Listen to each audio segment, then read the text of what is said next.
So part two to that, yes, I was obedient and I stayed home. The girl who invited me to her birthday dinner slash outing or whatever, she ended up calling me the next morning early. It was like 8:30 in the morning. She's calling me and she's telling me how horrible the dinner was, how somebody wore the exact same dress as her almost, that was close to her, and just all these things, all these things. She's like, the whole night ended up being like a catastrophe. Like, she just hated it, right? And I just like, Lord, only you know what was on the other side.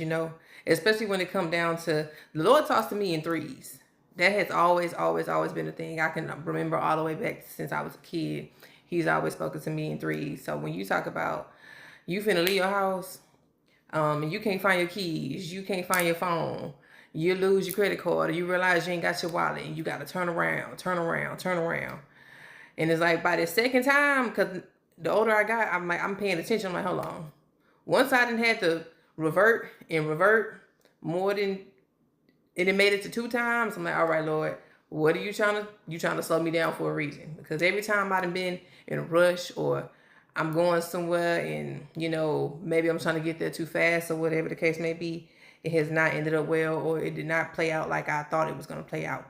And I can even attest to that, to all just being a barber, and so many testimonies, at least 10 or 11 of my friends, my clients have shared with me how they was finna get on the plane, or they was finna make this big deal, and all of a sudden their wallet got stolen, or they couldn't find their, their ID or their credit cards or their bank cards, or their military ID. And they still forced the outcome. They still forced and followed through and went through all of the turmoil of, going through their processes. Is like, I feel like anytime you get to running into them stops, or them small stops like that, or even medium-sized stops, even the bush being in the middle of the road, it's like, okay, he's slowing me down for a reason, and it ended up being some really bad flooding as well. And all my people that, they said they followed through with those things, the flight ended up getting delayed, or it ended up being a horrible trip, or one of the worst decisions that they ever went ahead and went through. And it's like, I think a lot of times, a way that I kind of started to look at it, or that, a way that you can look at it, is like, when God is putting those little blockages or those little redirections in place, or those things to slow you up really quick, he's foreshadowing what's to come.